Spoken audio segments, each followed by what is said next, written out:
안녕하세요. 용인촌놈의 이성진입니다. 자, 오늘은 사실 제가 유튜브를 시작하고 나서 제일 하고 싶었던 콘텐츠이기도 하고요. 저희 유튜브 채널의 메인 테마이기도 합니다.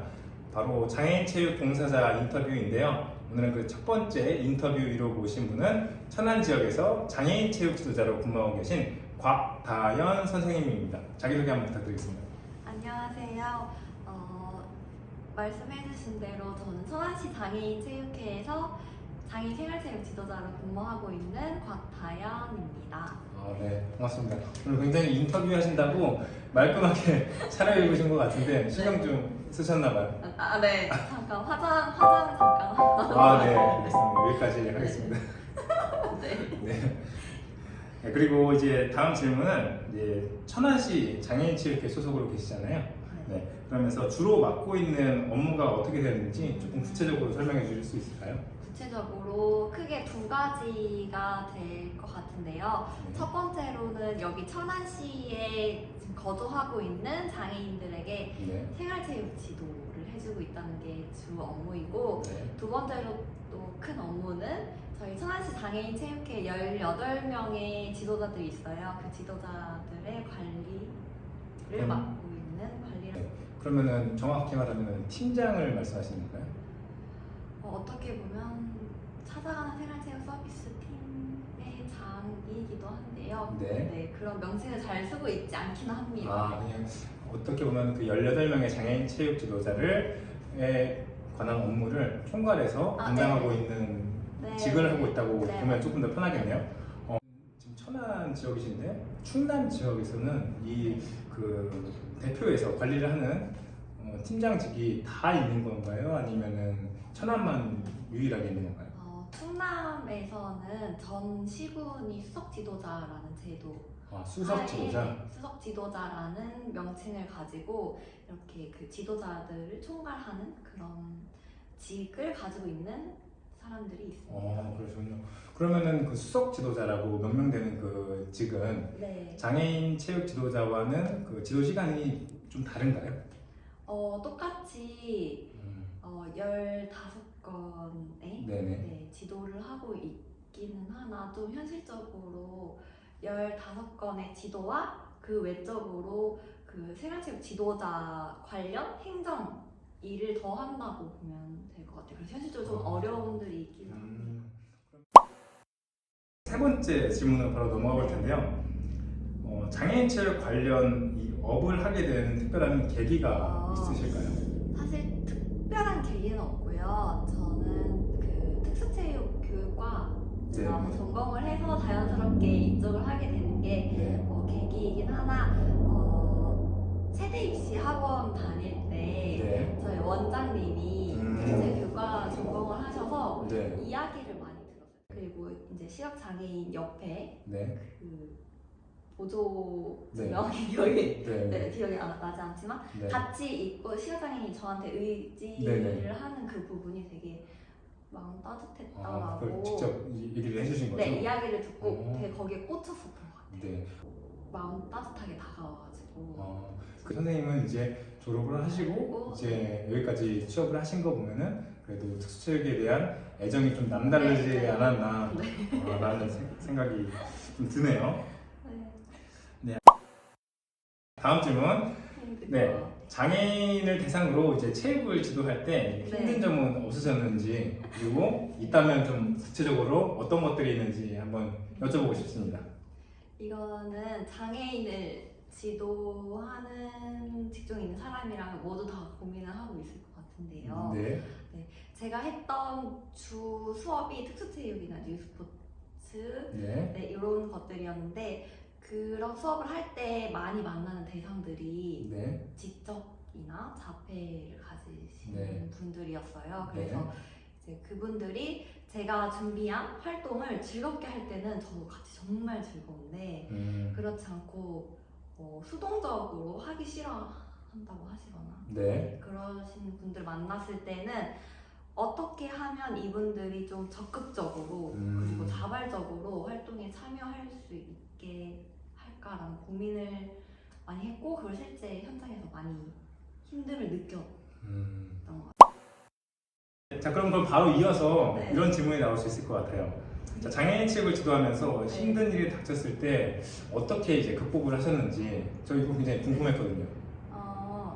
사실 이거에 대한 극복 방법은 찾지 못했고 생각하지 않았던 것 같고요. 수업으로 나가서 그러니까 그 지도에 나가서 지도하기 힘들었다면 또 다른 되게 즐거운 수업들이 되게 많았어서 그걸로 되게 힘을 얻고 치유됐던 것 같아요. 이 그래서- 수업에서 지금 힘들었던 네. 것을 어떻게 극복할까 이렇게 뚫어서 고민하는 게 아니고 네. 다른 수업으로 네. 가서 네. 치유를 했다. 네, 힘을 얻었다. 네. 되게 프레시한 좀 방법이네요. 네. 자, 그럼 6번째 질문인데요. 자, 지도자님께서는 지도를 하면서 기억에 남는 이제 개별화 수업이 있을까요? 네. 자, 개별화라고 하면은 일단 보시는 분들 입장에서는 이 개별화가 뭐지라고 생각하실 수 있기 때문에 간단하게 개별화에 대해서 좀 설명을 해주실 수 있을까요? 네. 사전에 이야기되지 않은 내용이라서 네, 제가 네. 사전에 인터뷰 질문을 몇 가지를 좀 드리긴 하는데, 네, 사실 이렇게 이야기할 수 있으면 네네 한번. 개별화라고 하면은 그 장애 그 한 사람의 특성에 맞게끔 그 특성을 고려한 지도 방법 네. 될 것 같아요.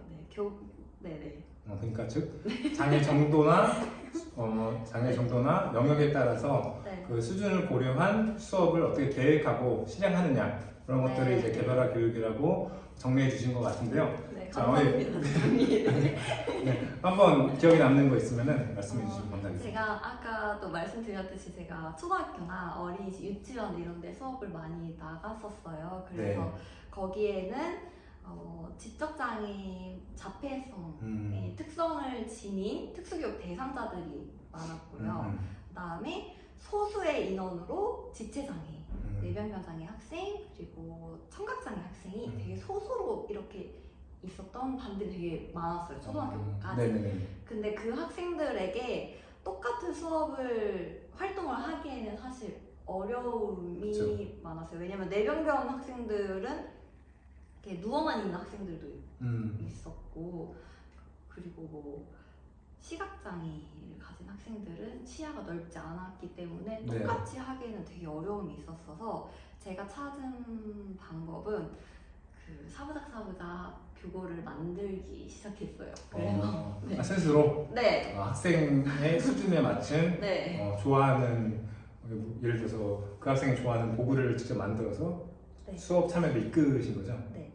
어린이집 수업 갈 때는 뭐 배드민턴 수업을 할 거야 이게 아니라 잠자리를 잡아보자 하고 교고를 만들었다고 했잖아요. 네. 잠자리의 모형이나 아니면 네. 잠자리 그림을 가져가서 했었거든요. 네네네. 네. 그래서 근데 이건 개별화랑 조금 더 멀 수도 있긴 하지만 어쨌든 그 학생의 그 단순한 배드민턴 수업이 아닌 그 네. 학생이 그 치기 훨씬 더 쉽게 그다음에 빠져들기 쉽게 그 교구를 직접 제작하고 그 학생이 좋아하는 사전에 그 정보들을 캐치해서 네네. 수업에 이제 반영을 했다는 거잖아요. 맞아요. 그런 것들도 어떻게 보면 개별화가 될 맞아요. 수 있죠. 그럼요, 당연하죠. 엄청 훌륭한 지도자라고 느낀 게 보통은 그냥 단순한 방법으로 풍선이나 아니면 네. 다른 조금 더 가벼운 것들로 개별화를 하는 사례들 많이 봤어도 네. 직접 교구를 제작해서 그 학생이 좋아하는 모형을 그렇게 네. 제작을 해서 수업에 반영하셨다는 게 굉장히 좀 놀랍고 훌륭한 지도자가 아닌가 싶습니다. 감사합니다. 대단하시네요. 네, 대단하십니다. 네. 네, 자, 그럼 다음 질문으로 자, 지도자님께서는 장애인 취업 지도자의 비전은 어떻다고 생각하시는지 네. 있는 그대로 말씀해 주시면 됩니다. 있는 그대로 정말 어려운 질문인 것 같은데요. 네네. 저한테는 정말 너무 어려운 질문이었는데 네. 실제 제가 지금 오늘 현 상황에 있어서 사실 저는 그 장애인 생활체육 지도자로 계약직으로 있는 게 지금 현실인 것 같고요. 1년마다 계획을 다시 하시는 건가요? 네, 1년. 1월 1일부터 12월 31일까지 1년의 계약직으로 있는 거고요, 저는. 네, 그럼 지금 그 몇 번 계약을 하신 하신 거예요? 두 번째 계약. 두 번째요. 네. 그리고 아마 올해가 가기 전에 정규직 전환이 이루어질 것 같아요. 올해가 가기 전에. 그럼 축하해야 될 일이 아니에요?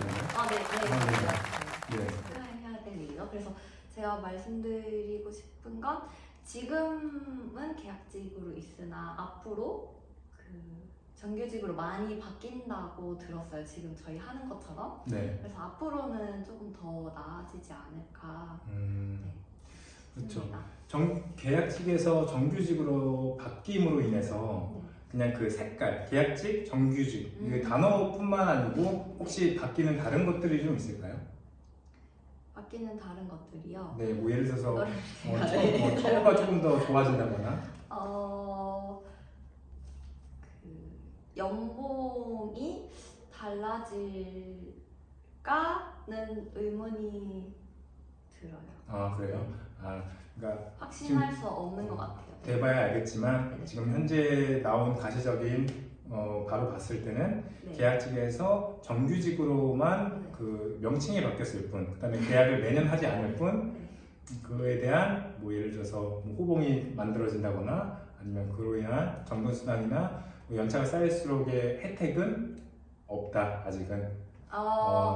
제가 아직 그 부분을 잘 몰라서 어떻게 될 거다라는 거는 확답 드릴 수 없다. 네, 네. 알겠습니다. 그 정도로 그런 분위기다, 이런 바운더리다 정도로만 이해를 좀 하도록 하겠습니다.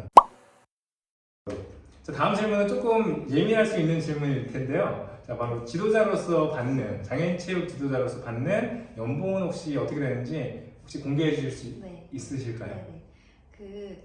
저희가 장애인 생활체육 지도자로 받는 수당이 크게 기본급여랑 추가 수당으로 그렇게 나뉘어서 급여되고 있다고 보면 될 것 같은데요. 네. 기본급여는 세 전으로 해서 2,500 조금 안 되고요. 네. 그리고 추가 수당으로는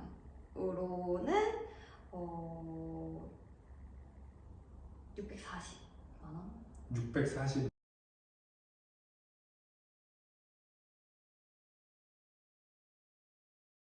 그리고 그 수당에서는 정확하게 어떤 목으로 좀 나눠져 있는지 한번 다시 소개를 좀 해주실 수 있을까요? 이거는 뽑아야 될 것 같은데. 그래 굉장히 많나요? 네, 맞습니다. 그 혹시 그냥 간단하게 대표적인 것들만 한번 소개를 좀 해주실 수 있을까요? 교통비. 그렇죠. 교통비. 그리고 근속수당. 근속수당. 3년차 이상 해당됩니다. 네. 그리고 급량비, 급식비. 네. 그리고 자격수당. 네. 그리고 가족수당. 가족수당. 그리고 활동비. 활동비. 네, 많죠. 그리고 수석 지도자 수당까지. 그 수석 지도자 수당이라는 거는 말 그대로 수석 지도자님들만 받는 거고. 혹시 그렇군요. 아까 자격 수당이라고 말씀하셨는데 자격 수당이라는 건 어떤 걸 말씀하는 거죠? 자격 수당은 저희가 지도자로 근무를 할 때 장애인 생활체육 지도사라는 장애인 스포츠 지도사. 네, 장애인 스포츠 지도사라는 네. 자격증이 있어요. 그거가 하나였을 경우에는 5만 원이 더 추가로 지급이 되고, 두 개였을 때는 8만 원, 세 개였을 때는 10만 원으로 수당이 지급이 됩니다. 혹시 예를 들어 4개 했다면 더 없나요? 네, 더 아직은 없습니다. 이게 저희가 이제 해결해야 될 문제라. 생각해보면 굉장히 좀 좋은 제도일 수도 있다는 생각이, 그만큼 내가 투자를 했고 공부를 해서 1년에 한 번 있는 시험을 합격하고 또 그 혜택은 내 자신 스스로가 아닌 혜택을 받는 장애인분들에게 들어가기 때문에 그거에 대한 노력에 대한 보상을 회사 측면에서 해준다면 훨씬 더 동기부여적인 측면이 근무하는 데 있어서 좀 늘어나지 않을까라는 생각을 또 해보게 됩니다. 장애인 체육 지도자가 되기 위해서는 어떤 준비가 좀 필요하다라고 생각을 하시나요? 이것도 크게 두 가지일 것 같은데요. 두 가지인데. 자격을, 이 지도자에 대한 자격과 그리고 마음가짐. 이렇게 두 가지일 것 같아요. 네, 자격은 장애인 스포츠 지도사라는 그 자격증을 가지고 있어야 되고요. 그리고 더 좋은 거는 3개 자격 수당 이렇게 부여된 만큼 3개 이상 가지고 있는 게 제일 좋을 것 같고요. 다나익선으로 많으면 채용될 확률이 높아진다. 그죠. 이만큼 내가 이런 장점을 가지고 있는 사람이라는 더 얘기가. 그럼 두 번째 마음가짐이라고 하셨는데, 마음가짐은 그 장애인과 관련 분야에 있는 직종의 선생님들은 다 가지고 있어야 될 기본적인 마음가짐일 것 같아요. 네. 구체적으로 조금 말하면. 네. 봉사하는 마음. 네. 네. 그리고 어떻게 보면 그 발달 장애인이랑 같이 있을 때 기다려줄 수 있는 인내심이 그렇죠. 장애인을 상대하는 일이다 보니 네. 아무래도 너무 급한 마음보다는 네. 조금 참을성과 인내심이 네. 비롯돼서 지도하는 것이 장애인 체육 지도자를 준비하시는 분들에게 필요한 마음가짐 네. 준비. 그러면 마지막으로 이 영상을 보게 될 예비 장애인 체육 지도자들에게 네. 한 말씀 해주시면서 네. 오늘 인터뷰는 마무리 짓도록 하겠습니다. 네.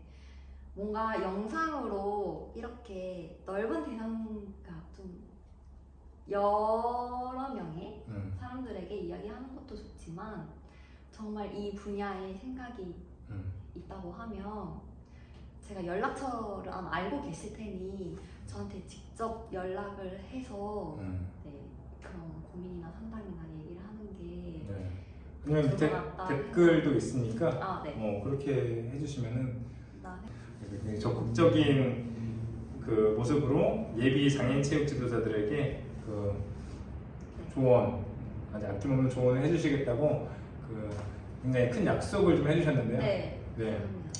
자, 오늘 준비한 질문들 이렇게 해서 마무리를 지었는데요. 자, 현장, 즉 일선에서 장애인분들에게 체육을 지도하는 장애인 체육 지도자라는 직업, 곽다현 선생님을 통해서 굉장히 좀 심도 깊게 알아볼 수 있는 시간이 네. 아니었나 싶은데요. 사실 인터뷰를 들으면서 굉장히 힘든 직업이면서 보람되고 사명감이 뒷바탕 되어야 되지 않을까라는 생각도 함께 들었던 것도 사실이에요. 하지만 이제 계약 측에서 정규직으로 이제 바뀌어가면서 그에 따른 처우 개선들도 함께 좀 상승이 질적으로 좀 상승이 이루어졌으면 하는 바람이 있는 것도 사실입니다. 자, 앞으로 이제 예비 장애인 체육 지도자분들을 위해서 좋은 영상이 되었기를 바라며 오늘 인터뷰는 여기서 마치도록 하겠습니다. 자, 감사합니다. 감사합니다. 장애인 체육 화이팅! 고맙습니다. 안녕하십니까.